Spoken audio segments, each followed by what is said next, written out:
Hi friends, welcome to Nisha's home cooking.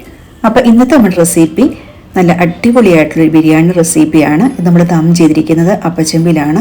അതുപോലെ തന്നെ വാഴയിലേക്ക് ഉപയോഗിച്ചിട്ടുള്ള ദം ചെയ്യാനായിട്ട് നല്ല ടേസ്റ്റിയാണ്. ചിക്കനാണെങ്കിലും നല്ല ജ്യൂസി ആയിട്ടുള്ള ചിക്കനാണ് നമുക്ക് ഇട്ടിരിക്കുന്നത്. റൈസ് ആണെങ്കിലും വെൽ കുക്ക്ഡ് ആണ്. അതുപോലെ തന്നെ സൂപ്പർ ജ്യൂസി ആൻഡ് ടേസ്റ്റി ആയിട്ടുള്ള ഒരു ബിരിയാണിയാണ്. ഈസി ആയിട്ട് പ്രിപ്പയർ ചെയ്തെടുക്കുകയും ചെയ്യാം. ദം ചെയ്യാനൊന്നും ഒരു കുഴപ്പമില്ല. വളരെ സിമ്പിളായിട്ടുള്ള ദം ചെയ്യലാണ് ഇതിനകത്ത് നമ്മൾ ചെയ്യുന്നത്. അപ്പോൾ ഇങ്ങനെ ഈസി ആയിട്ട് ചെയ്യാൻ പറ്റിയ ടേസ്റ്റി ആയിട്ടുള്ള ഈ ബിരിയാണി എങ്ങനെയാണ് ഉണ്ടാക്കണം നമുക്ക് നോക്കിയാലോ.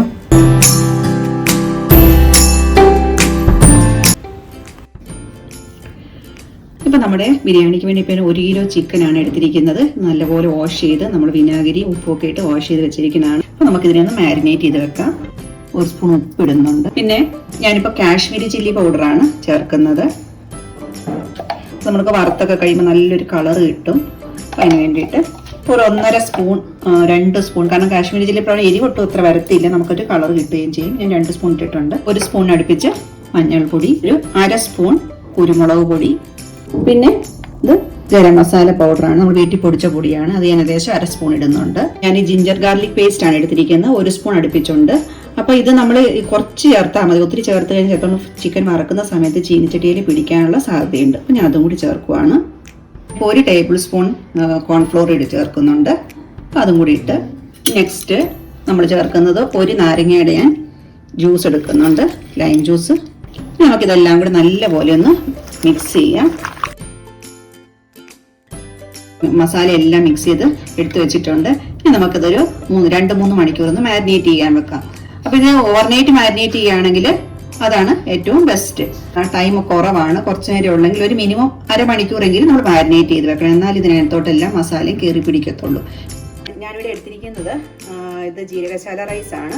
1/2 കിലോ ആണ് എടുത്തിരിക്കുന്നത്. നമ്മൾ മെഷർമെന്റ് കപ്പ് 240 ml കപ്പിന് 2.5 കപ്പ് ഉണ്ടായിരുന്നു.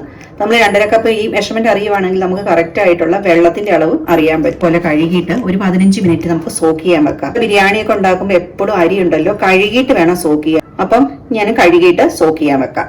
ഇതിപ്പോൾ ഞാൻ 4 മീഡിയം സൈസ് ഒനിയൻ നല്ല സ്ലൈസ് ചെയ്ത് തിന്നായിട്ട് സ്ലൈസ് ചെയ്തതാണ്. അപ്പോൾ നമുക്കിത് ഫ്രൈ ചെയ്തെടുക്കാം.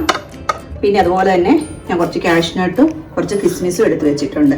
ഇതും കൂടി നമുക്ക് ഫ്രൈ ചെയ്തെടുക്കാം. 2 ടേബിൾ സ്പൂൺ നെയ്യ് എടുത്തിട്ടുണ്ട്. 1/4 കപ്പ് ഓയിലും എടുത്തിട്ടുണ്ട്. നെയ്യും ഇതും കൂടി ചെയ്യുമ്പോൾ നല്ല കരിഞ്ഞു പോകാതെയൊക്കെ നന്നായിട്ട് വരും. അപ്പം ഞാൻ ഈ പറയുന്ന ടിപ്സൊക്കെ ശരിക്കും പറഞ്ഞാൽ നല്ല എക്സ്പേർട്ടായിട്ട് ബിരിയാണി ഉണ്ടാക്കുന്നവർക്ക് വേണ്ടി, കുക്കിംഗ് ഒക്കെ സ്റ്റാർട്ട് ചെയ്തിട്ടുള്ളവർക്ക്, ആദ്യമായിട്ട് കുക്കിംഗ് പഠിച്ചു വരുന്നവർക്കൊക്കെ വേണ്ടിയിട്ടാണ് കേട്ടോ ഇങ്ങനെയൊക്കെ പറയുന്നത്. ഈ കാഷ്നട്ടിനകത്തോട്ട് ചേർത്ത് കൊടുക്കാം. ഇത് മൂത്ത് വന്നിട്ടുണ്ട്. നമുക്കൊരു ടിഷ്യൂ പേപ്പറിലേക്ക് മാറ്റാം. കാഷ്നട്ട് എടുത്ത് കഴിഞ്ഞപ്പോഴത്തേക്ക് കുറച്ച് കിസ്മിസും കൂടി നമ്മൾ ഇവിടെ ഫ്രൈ ചെയ്തെടുക്കുവാണ്. പിന്നെ നമുക്ക് ഈ ഒനിയനും കൂടി ഇട്ടാം. ഞാനിപ്പോൾ 2ആയിട്ടാണ് ഇടുന്നത്. ഇത് ഗോൾഡൻ ബ്രൗൺ ആകുന്നവരെ നമുക്ക് ഫ്രൈ ചെയ്തെടുക്കണം. അപ്പോൾ നമ്മുടെ ഒനിയനൊക്കെ റെഡി ആയിട്ടുണ്ട്. നമുക്ക് എടുക്കാം. ഈ സമയത്ത് എടുക്കണം, അല്ലെങ്കിൽ പിന്നെ അത് കരിഞ്ഞു കഴിഞ്ഞാൽ പിന്നെ ബിരിയാണിക്കകത്ത് ഒരു ടേസ്റ്റും കിട്ടത്തില്ല. അപ്പോൾ നമ്മുടെ റൈസ് നമ്മൾ 15 മിനിറ്റ്സ് കണ്ടോ കുതിർത്താൻ വെച്ചിട്ട് ഞാനിപ്പോൾ ഇതേപോലെ ഒരു അരിപ്പയിലേക്ക് ഇതിൻ്റെ വെള്ളമൊക്കെ പോകാനായിട്ട് എടുത്ത് വെച്ചിരിക്കുവാണ്. അപ്പോൾ നമുക്കിനി റൈസ് പ്രിപ്പയർ ചെയ്യാം. കുക്കറിലാണ് ഇത് റൈസ് വേവിക്കുന്നത്. അപ്പോൾ നമുക്ക് വളരെ ഈസി ആയിട്ട് റൈസ് വേവിച്ചെടുക്കുകയും ചെയ്യാം. കറക്റ്റ് വെള്ളം ഒഴിച്ചാൽ അത് നല്ല വേവിൽ തന്നെ നമുക്ക് കിട്ടുകയും ചെയ്യും. അപ്പോൾ ഞാൻ കുക്കർ വെച്ചിട്ട് ഇതിനകത്തോട്ട് 1 ടേബിൾ സ്പൂൺ നെയ്യ് ഇട്ട് കൊടുക്കുകയാണ്. 1-1.5 ഇടാൻ, കാരണം നമുക്കിപ്പോൾ 2.5 കപ്പ് റൈസ് ഉണ്ട്. അപ്പോൾ അതിനനുസരിച്ച് നമ്മൾ ഇടുകയാണ്. റൈസ് വേവിക്കുന്ന സമയത്തുണ്ടല്ലോ ഞാൻ കുഞ്ഞ് 2 കറുവാപ്പട്ടയുടെ പീസും, ഒരു 2-3 ഏലയ്ക്ക, 3-4 ഗ്രാമ്പൂ, 2 ബേ ലീഫ്, കുറച്ച് ജാതിപത്രി, പിന്നെ കുറച്ച് പെരിഞ്ജീരകം. ഇത് ചൂടായി വരുമ്പോഴത്തേക്കും അരിഞ്ഞു വെച്ച ഒരു ചെറു ഒനിയൻ്റെ പീസ്, ഒരു 1/2 ഒനിയൻ്റെ പീസ് ഇട്ട് കൊടുക്കുന്നുണ്ട്. ഇനി ഇതിനകത്ത് റൈസ് ഇട്ട് കൊടുക്കാം. ഞാനിപ്പോൾ ഇതിന് റൈസ് ഒരു 5 മിനിറ്റ് നേരം ഇതിനകത്ത് വറുത്തെടുക്കുന്നുണ്ട്. കാണിത് അപ്പം നമുക്ക് ചോറുണ്ടാക്കുമ്പോൾ നല്ല രസമായിട്ട് കിട്ടാൻ വേണ്ടിയിട്ടാണ്. നമുക്കൊന്ന് ഫ്രൈ ചെയ്യാം. 5 മിനിറ്റ്സ്. ഇപ്പം നമ്മുടെ റൈസ് കണ്ടോ, നമ്മളിതുപോലെ ജസ്റ്റ് ഒന്ന് റോസ്റ്റ് ചെയ്തെടുത്തിട്ടുണ്ട്. ഇനി നമ്മൾ ഇതിനകത്തോട്ട് 2.5 കപ്പ് അരി ആയിരുന്നതുകൊണ്ട് 3.25 കപ്പ് വെള്ളം, 1 കപ്പ് റൈസിന് 1.5 കപ്പ് വെള്ളം എന്നുള്ളൊരു കണക്കിലാണ് ഒഴിക്കുന്നത്. അപ്പം ഇത് 3.25 കപ്പ് വെള്ളം. കുറച്ച് മല്ലിയില, ഒരു 2-3 പുതിനയിലയും കൂടി ചേർത്ത്, ഒരു പച്ചമുളക് ഇങ്ങനെ കീറിയിട്ടിട്ടുണ്ട്, ഒരു നാരങ്ങയുടെ നീരും. കാരണം നമുക്ക് വെന്ത് വരുമ്പോഴത്തേക്കും ചോറൊന്നും ഒട്ടിയിരിക്കാതിരിക്കാൻ വേണ്ടിയിട്ട് നല്ലപോലെ നമുക്ക് സെപ്പറേറ്റ് ആയിട്ട് കിട്ടും. അപ്പൊ അതിലേക്ക് നാരങ്ങ നീരും, ആവശ്യത്തിനുള്ള ഉപ്പ്. നമുക്കിനി കുക്കർ അടച്ചു വെക്കാം. ഞാനിത് 2 വിസില്. ഇപ്പൊ എന്റെ നല്ല തീയുള്ള അടുപ്പാണ്. അപ്പൊ അതൊക്കെ നോക്കണം കേട്ടോ. ഇങ്ങനെ പതുക്കെ തീരുന്നൊന്നും അല്ല വേകണ്ട. നല്ല തീയുള്ള അടുപ്പ്. 2 വിസിലാകുമ്പോഴത്തേക്ക് നമുക്കിത് ഓഫ് ചെയ്യാം. ഇപ്പൊ നമ്മുടെ ചിക്കൻ ഉണ്ടല്ലോ 4 മണിക്കൂർ മാരിനേറ്റ് ചെയ്തെടുത്ത് വെച്ചിട്ടുണ്ട്. നമുക്കിതിനെ ഫ്രൈ ചെയ്തെടുക്കാം. വീഡിയോയിൽ കാണിക്കുന്നതുകൊണ്ടാണ് കേട്ടോ ഓരോന്നോരോന്നായിട്ട് കാണിക്കുന്നത്. വീട്ടിലിപ്പോൾ കുക്ക് ചെയ്യുവാണെങ്കിൽ നമുക്ക് ഇതേ സമയത്ത് തന്നെ ചിക്കൻ ഫ്രൈ ചെയ്യാം, ചോറ് വെക്കാം, പണികളൊക്കെ പെട്ടെന്ന് തീർക്കാൻ പറ്റുമേ. ചിക്കൻ്റെ ഒരു സൈഡ് മൂത്തിട്ടുണ്ട്, നമുക്കൊന്ന് തിരിച്ചിട്ട് വെക്കാം. അപ്പം നമ്മുടെ മൊത്തം എല്ലാം മറച്ചിട്ടുണ്ട്. ഇനി അപ്പുറത്തെ സൈഡ് പോലെ ആകുന്നത് നമുക്ക് വെയിറ്റ് ചെയ്യാം. ഇപ്പം നമ്മുടെ ഫസ്റ്റ് ലോട്ട് ചിക്കൻ നമ്മൾ ഫ്രൈ ചെയ്തെടുത്തിട്ടുണ്ട്. നമുക്ക് ബാക്കിയും കൂടി ഇതുപോലെ തന്നെ ഫ്രൈ ചെയ്ത് എടുക്കാം. ഇപ്പം നമ്മുടെ കണ്ടോ റൈസ് ഞാൻ 2 വിസിലടിച്ചിട്ട് ഇത് എടുത്തിട്ടുണ്ട്. കറക്റ്റ് പാകമായിട്ട് വെന്ത് വന്നിട്ടുണ്ട്. ഇനിയിപ്പോൾ ഞാൻ ഇതിനെ ഒരു പ്ലേറ്റിലോട്ട് ഒന്നിനെ ട്രാൻസ്ഫർ ചെയ്ത് വെക്കുകയാണ്.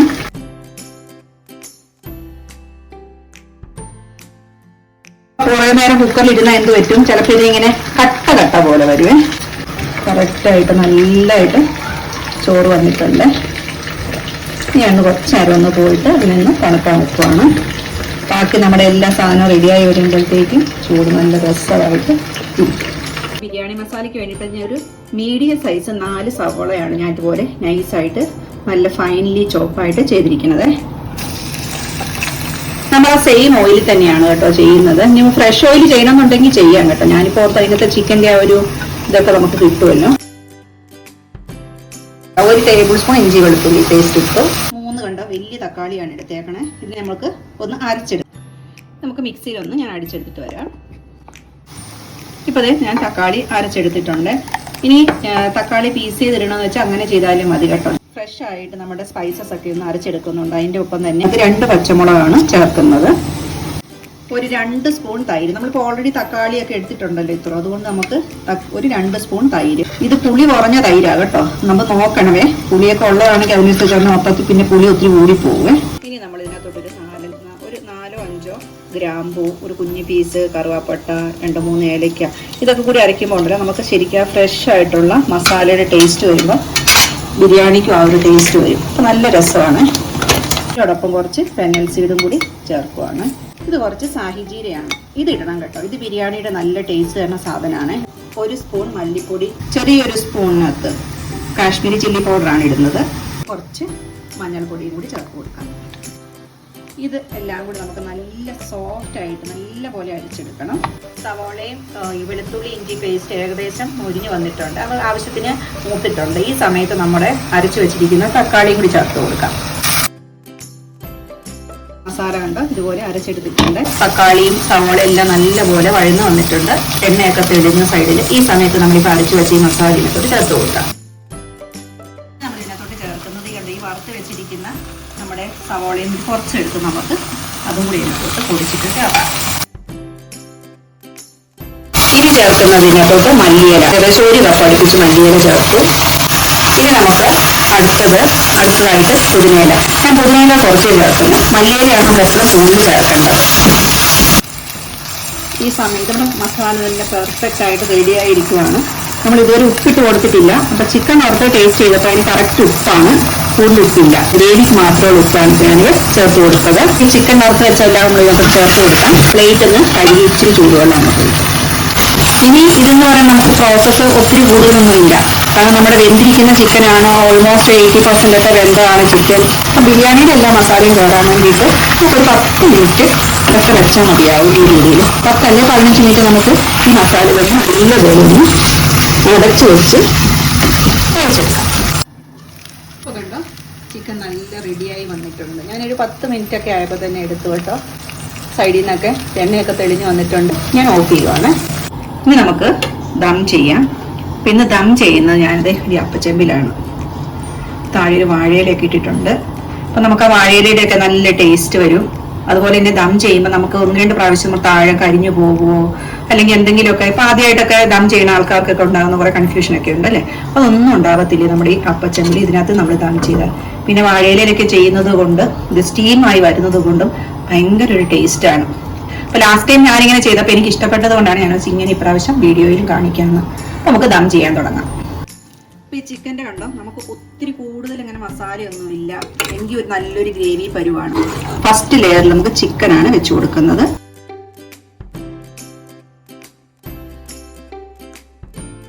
ഇനി നമുക്ക് ചോറിൻ്റെ ഞാൻ ഇപ്പോൾ 2ആയിട്ട് പാർട്ടീഷൻ ചെയ്ത് വെച്ചിരിക്കും. നമുക്ക് പകുതി പോർഷൻ എടുത്ത് ഇങ്ങോട്ട് ഇട്ട് കൊടുക്കാം.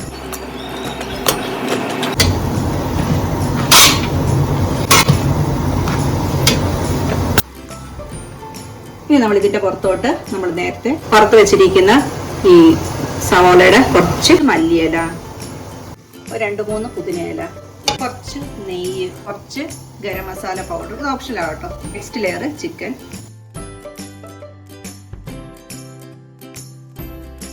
ഈ 2 കാലിൻ്റെ പീസ് ഉണ്ടല്ലോ, ഞാനത് ഇപ്പം ദം ചെയ്യാൻ വെക്കുന്നില്ല, അത് നമുക്ക് ഡെക്കറേഷൻ എടുത്ത് വെക്കാം.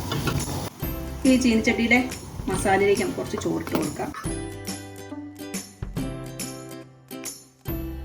നമ്മൾ ചോറിട്ടു, അതിൻ്റെ പുറത്ത് ഞാനിപ്പോൾ നമ്മൾ നേരത്തെ മസാലയിൽ ഇട്ട് വെച്ച റൈസ് എടുത്തിടുകയാണ്.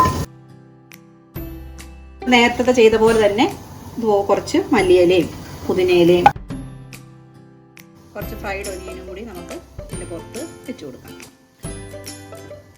ഇനി നമ്മുടെ ലാസ്റ്റ് നമ്മുടെ ചിക്കൻ പീസില്ലേ, ഇതുകൊണ്ടോ ഇതുപോലെ അതും കൂടി അങ്ങ് വെക്കുവാണ്.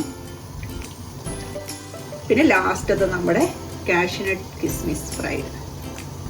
നമ്മൾ ഇതിന്റെ പുറത്ത് ഇതുപോലെ തന്നെ ഒരു വാഴയില ഞാൻ വെക്കുവാണ്. നമുക്കിനി അപ്പച്ചെമ്പ് അടയ്ക്കാം. നമുക്കൊരു 15 മിനിറ്റ് ചെറിയ തീയിൽ ദം ചെയ്യാം. കാരണം എല്ലാം റെഡിയാണ്, ജസ്റ്റ് നല്ലപോലെ സ്റ്റീമായി ടേസ്റ്റിയായി വന്നാൽ മതി. 15 മിനിറ്റ്സ് നമുക്ക് ദം ചെയ്യാം. ഇപ്പം നമ്മൾ സ്റ്റീം ചെയ്യാൻ തുടങ്ങിയിട്ട് ഒരു 15 മിനിറ്റ്സ് ആയി. നമുക്കിന്ന് ഓഫ് ചെയ്യാം. ഇനി ഓഫ് ചെയ്തിട്ട് നമുക്കൊരു അരമണിക്കൂർ കഴിഞ്ഞിട്ട് ഇതൊന്ന് തുറന്ന് നോക്കാം. ഇച്ചിരി തണുക്കുമല്ലോ നേരത്തേക്കും. ഇപ്പം നമ്മുടെ ബിരിയാണിയുടെ അപ്പച്ചെമ്പ് നല്ലപോലെ തണുത്തിട്ടുണ്ട്, എന്ന് വെച്ചാൽ പുറക്കത്തൊക്കെ പാകം തണുത്തിട്ടുണ്ട്. എനിക്ക് കൈ പിടിക്കാം ഇതുപോലെ. നമുക്ക് തുറന്ന് നോക്കാം.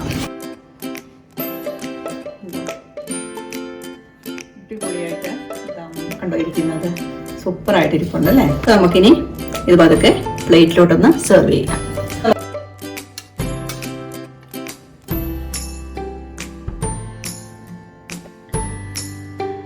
അപ്പോൾ അതേ നമ്മുടെ അപ്പച്ചെമ്പിൽ നമ്മൾ ദം ചെയ്ത ബിരിയാണി ഉണ്ട്, നല്ല പെർഫെക്റ്റ് ആയിട്ട് അതിൻ്റെ വാട്ടർ കണ്ടന്റ് ഒക്കെ നല്ലപോലെ ഡ്രൈ ആയിട്ടുണ്ട്. പിന്നെ വേവ് അറിയാമല്ലോ, കറക്റ്റായിട്ട് നല്ല സോഫ്റ്റ് ജ്യൂസി ആയിട്ടുള്ള ചിക്കനാണ് നമുക്കിതിനകത്ത് കിട്ടുന്നത്. റൈസ് നല്ല പെർഫെക്റ്റ് കുക്ക്ഡ് ആണ് ഇതിനകത്ത് വരുന്നത്. വളരെ ടേസ്റ്റി ആയിട്ട് ഈസി ആയിട്ട് നമുക്ക് ഉണ്ടാക്കിയെടുക്കാൻ പറ്റും. അപ്പോൾ എല്ലാവരും ഇതുപോലെ ഒന്ന് ദം ചെയ്ത് നോക്കുക, വളരെ എളുപ്പമാണ്. അതുപോലെ നല്ല ടേസ്റ്റും ആയിട്ടുള്ള ഒരു ബിരിയാണി ആയിരിക്കും നമുക്ക് കിട്ടുന്നത്. അപ്പോൾ നിങ്ങൾക്ക് എൻ്റെ വീഡിയോ ഇഷ്ടപ്പെടുകയാണെങ്കിൽ ലൈക്ക് ചെയ്യാനും ഷെയർ ചെയ്യാനും അതുപോലെ എൻ്റെ ചാനൽ സബ്സ്ക്രൈബ് ചെയ്യാനും മറക്കരുത് കേട്ടോ. സബ്സ്ക്രൈബ് ചെയ്യുമ്പോൾ തൊട്ടടുത്തുള്ള ബെൽ ബട്ടൺ പ്രസ് ചെയ്യുകയാണെങ്കിൽ ഞാനിൻ്റെ പുതിയ വീഡിയോയുടെ എല്ലാ നോട്ടിഫിക്കേഷൻ നിങ്ങൾക്ക് കിട്ടുന്നതായിരിക്കും. Thank you for watching. Next നല്ലൊരു വീഡിയോ ആയിട്ട് കാണുന്നവരെ എല്ലാവർക്കും ബൈ.